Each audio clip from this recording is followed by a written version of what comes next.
she said. You're lucky I even pick up your calls. I just smiled. Then I stopped calling. 1 week of silence later, she showed up at my doorstep in tears. I didn't think that sentence would stick with me the way it did, but it has been replaying in my head on a loop for the last 2 weeks. I'm busy. You're lucky I even pick up your calls. She said it casually, not angry, not joking either, just flat, like she was stating a fact about the weather. For context, I'm Alex, 28M. She's Lauren, 26F. We've been together a little over a year, lived separately, talked every day, saw each other most weekends. Or at least we used to. This happened on a Tuesday night.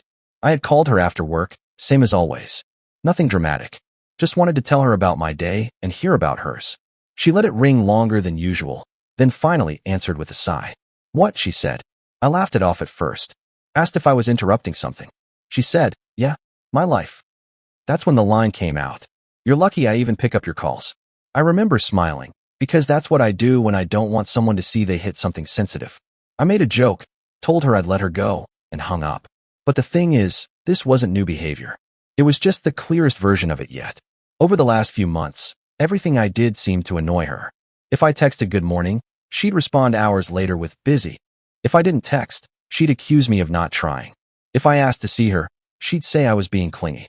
If I didn't, she'd ask why I was distant. She criticized how I talked, how I dressed, how I chewed, how I parked my car.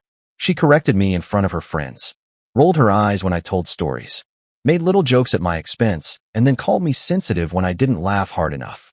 And yet, somehow, I kept calling, kept apologizing, kept trying to get back to whatever version of her I met at the beginning. That night, after she said that line, something shifted. Not dramatically. No anger. No big realization. Just quiet. I didn't call her the next day, or the day after that. I figured she wouldn't even notice. Day one of not calling felt weird, but manageable. I kept catching myself reaching for my phone out of habit, then stopping. I told myself I was just busy, which, for once, was actually true. Day two felt quieter. Not peaceful, just empty in a way I hadn't noticed before. No passive-aggressive texts. No sighs on the other end of the line. No feeling like I was interrupting her existence just by wanting to talk. She didn't reach out. That part surprised me more than I expected. By day 3, I started replaying our last few conversations in my head. Not just the big moments, but the small ones. The way she'd interrupt me mid-sentence. How she'd check her phone while I was talking, then say, "Sorry, what?" and never actually wait for me to repeat myself. I remembered the time I showed up 10 minutes early to pick her up, and she snapped, "God, you're always so eager. Relax." Like caring was some embarrassing flaw I needed to outgrow. I also remembered how she'd bragged to her friends about being low maintenance, right after making a list of things I needed to fix about myself. By day 4, I realized something uncomfortable. I wasn't anxious. Normally, silence from her would make my stomach twist. I'd assume I did something wrong. I'd send a "Hey, everything okay?" text just to break the tension. I'd apologize preemptively for things I didn't even understand yet. This time, none of that happened. I still missed her, but it felt different. Less like panic, more like distance. Day 5 was when she finally texted. "Wow, guess you're mad at me now." I stared at that message for a long time. It wasn't "Hey, are you okay?"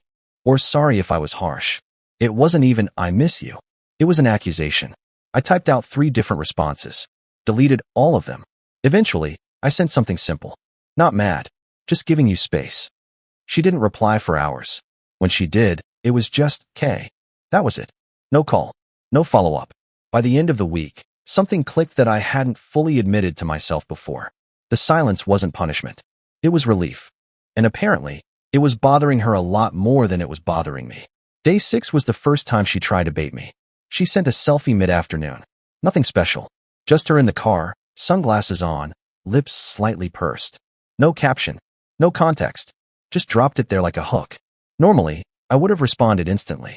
Told her she looked good. Asked where she was going. Tried to restart whatever invisible countdown timer I was always racing against. This time, I didn't.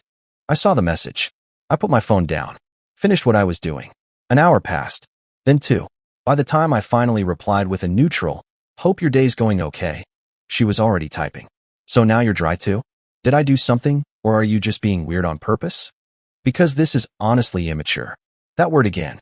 Immature. She loved that one. It was her favorite way to shut down anything she didn't like. I read the messages without feeling the usual urge to defend myself. No spike of anxiety. No rush to explain my tone.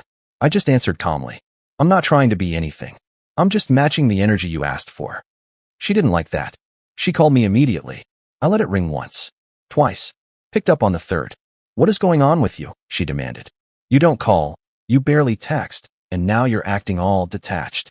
I almost laughed at the irony. Almost. I reminded her of what she said the week before. About being lucky she even picked up my calls. I kept my voice steady. Not accusatory. Just factual. There was a pause. Then she scoffed. Oh my God, you're still on that? I was joking. You take everything so seriously. Of course. A joke. Everything hurtful was always a joke once it had consequences. She went on about how stressful her life was. How everyone needed something from her. How exhausting it was to deal with other people's emotions all the time. Including mine. That's when I noticed something important. She never asked how I was doing. Not once. The call ended with her saying, I just don't like this version of you. After we hung up, I sat there for a while. Not angry. Not sad.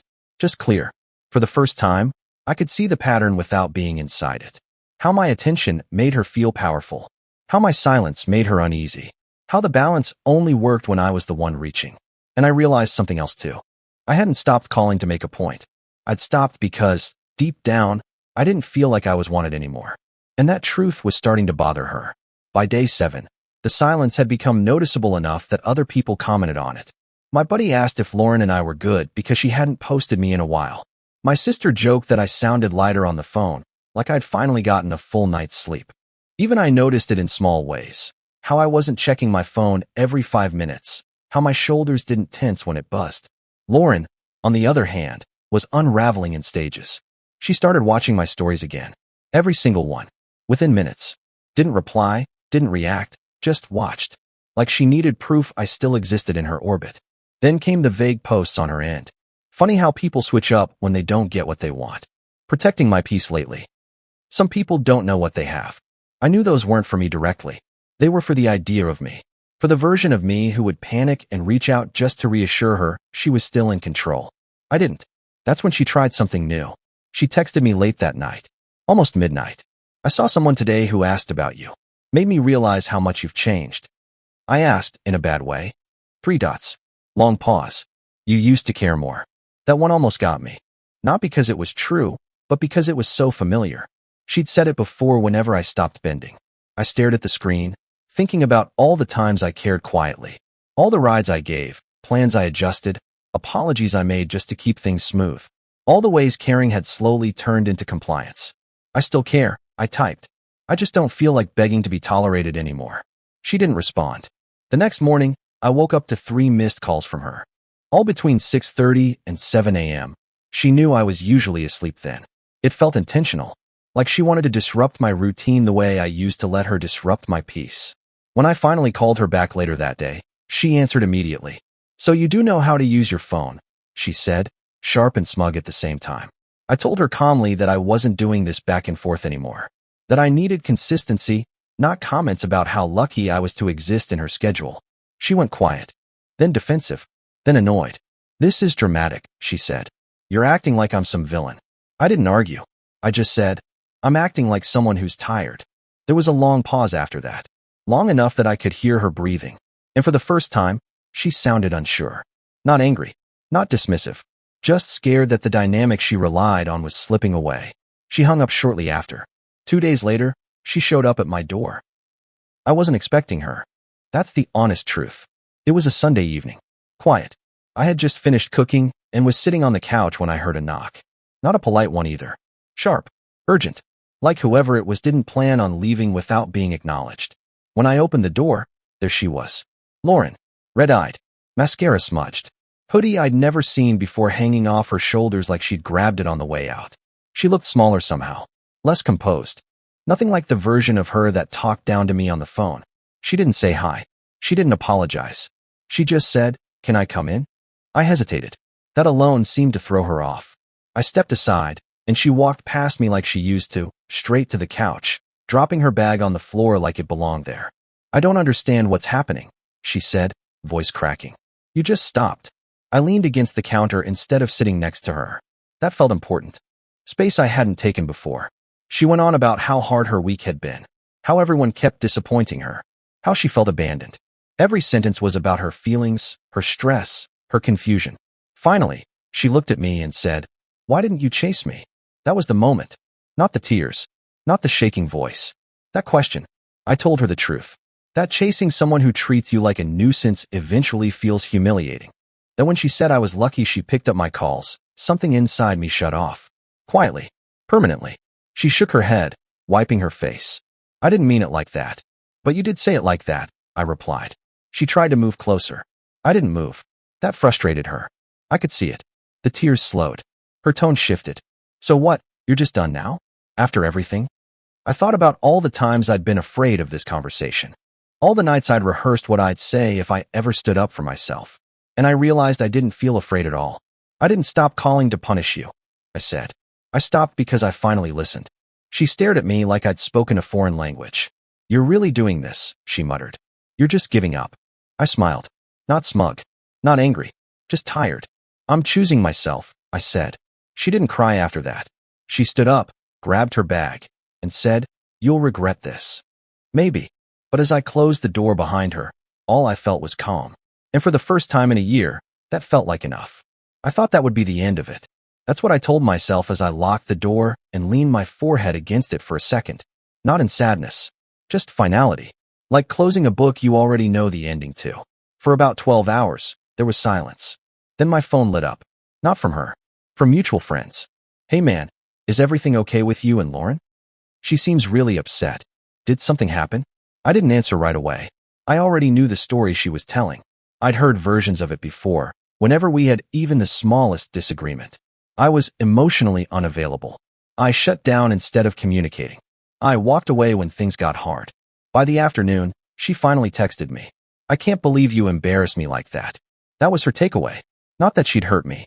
Not that something broke. That I embarrassed her by not playing my part. I asked how I embarrassed her. "You let me cry alone," she replied. "Do you know how that makes you look?" There it was again. Image. Optics. How things looked mattered more than how they felt. I told her I wasn't interested in arguing through text. That if she wanted to talk, it needed to be respectful and honest. She sent a voice memo. Her tone was calm now. Too calm.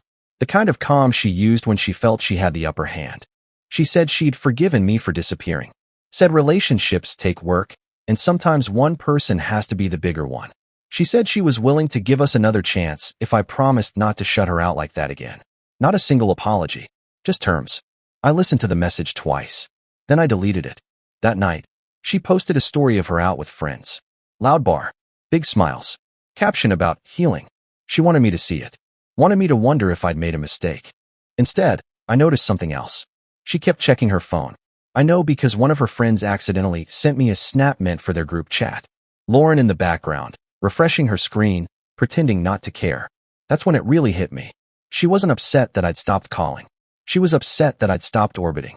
And the more space I created, the more she realized how much of herself she'd built around being chased. 2 days later, she showed up again. This time, she wasn't crying. She was angry. I knew it was her before I even opened the door. Same knock. Same urgency. This time, I took a breath before answering. When I opened it, she didn't wait for an invitation. "You don't get to just rewrite the relationship and walk away like you're some victim," she said, stepping inside. No tears. No softness. Just anger sharpened into confidence. I closed the door and leaned against it, arms crossed. She hated that posture. Said it made me look closed off. I kept it anyway. She paced my living room like she owned it, talking fast. About how people were asking questions. About how she looked stupid crying at my place. About how unfair it was that I decided things without her. "You don't get to decide we're done," she snapped. "That's not how this works." I told her calmly that I wasn't deciding for her. I was deciding for me. She laughed. Not amused. Disbelieving. "So that's it," she said. "You're just done trying?" I thought about all the effort I'd poured in. All the times I'd swallowed words to keep peace. All the nights I'd felt small and told myself it was normal. "I stopped trying to convince someone to like me," I said. "That's not the same thing." That's when she went low. She brought up my insecurities. My past. Things I told her late at night when I trusted her. She said I was afraid of being alone. That I'd never do better. That she was the best I was going to get. A week ago, that would have crushed me. This time, it just sounded desperate. I looked at her, and realized something quietly devastating. She didn't miss me. She missed the version of herself that felt important because I was always reaching. When I didn't respond the way she wanted, her voice cracked. Just for a second. You really don't care anymore, do you? I answered honestly. I care. I'm just not afraid anymore. She stood there, searching my face for something. Anger, regret, doubt. When she didn't find it, her expression hardened. Fine, she said. Don't come crawling back. I nodded.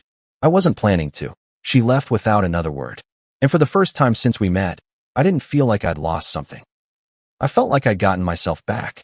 The week after that was strangely quiet. No surprise visits. No angry texts. No cryptic social media posts aimed in my direction. It was like she'd finally decided to disappear, but not in a peaceful way. More like retreating to regroup. I figured that was it. Then, on Friday night, my phone buzzed. A long message. Paragraphs. The kind she used to send when she wanted control back, but needed to look reasonable doing it. She said she'd been reflecting. Said she realized she'd been harsh sometimes. Said relationships weren't perfect and people said things they didn't mean. Then came the pivot. She said my silence had hurt her deeply. That disappearing without warning was cruel. That I'd made her feel disposable. That if I'd just communicated instead of pulling away, none of this would have happened. I read it slowly. Twice. It was impressive, honestly. How she managed to apologize without apologizing. How every sentence circled back to how my reaction was the real problem. She ended it with, I just don't recognize you anymore. I almost replied. Almost explained. Almost fell back into old habits. Instead, I asked myself a simple question. Did I feel lighter without her?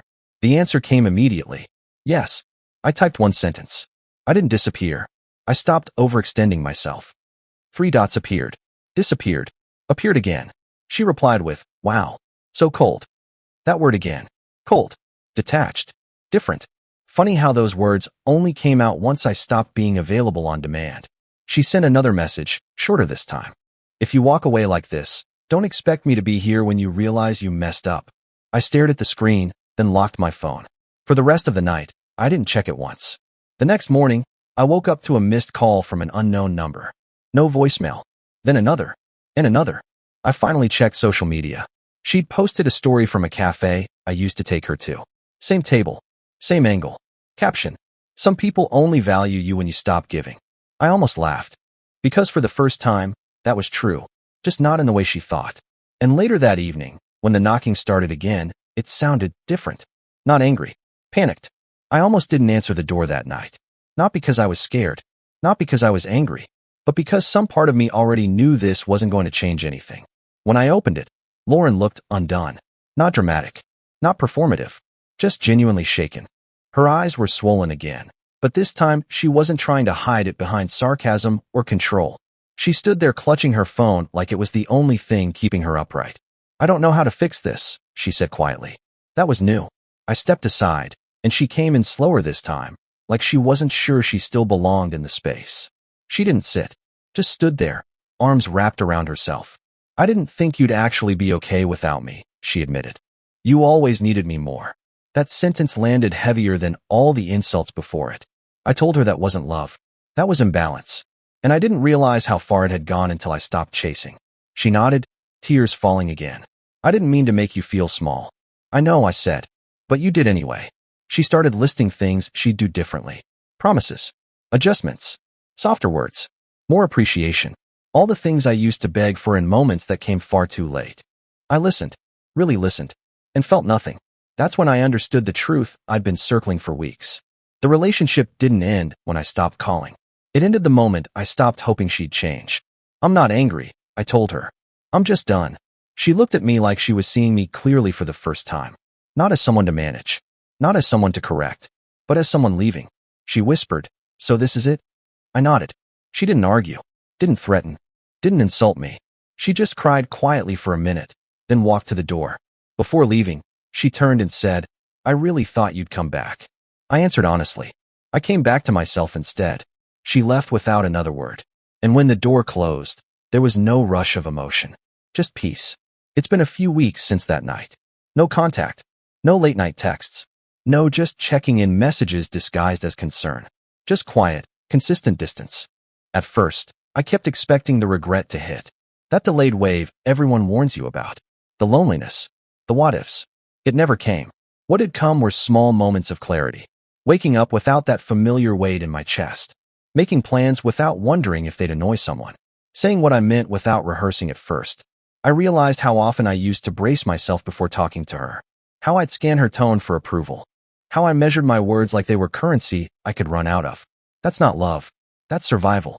I ran into her once, by accident, at the grocery store. She looked composed again. Polished. Like she'd put herself back together carefully.